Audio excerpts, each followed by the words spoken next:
আজ মাউন্ট মঙ্গানুয়ের মাঠে দেখা গেল এক রোমাঞ্চকর লড়াই।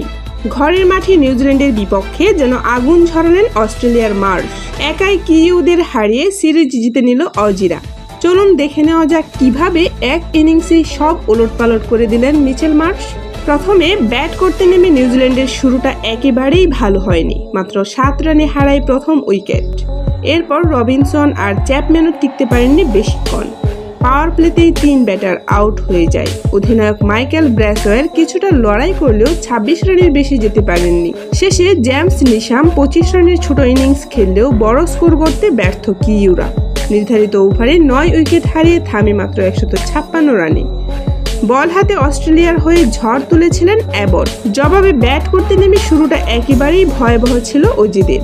একে একে হ্যাড, শর্ট, ডেভিড, স্টয়নিস সবাই ফিরছেন দ্রুত, কিন্তু এক প্রান্তে যেন থামার নাম নেই মিচেল মার্শের। আগের ম্যাচে 85 রানে থেমে যাওয়া সেই মার্শ এবার খেললেন এক দুর্দান্ত ইনিংস। মাত্র 52 বলে অপরাজিত 103 রান। তার সেই তাণ্ডবে শেষ পর্যন্ত 3 উইকেট হাতে রেখে জয় নিশ্চিত করে অস্ট্রেলিয়া আর সিরিজ জিতে নেয় 2-0 ব্যবধানে। নিউজিল্যান্ডের মাঠে অজিদের এই জয় আবারও প্রমাণ করলো ফর্মে থাকলে মিচেল মার্শ একাই ম্যাচ ঘুরিয়ে দিতে পারেন।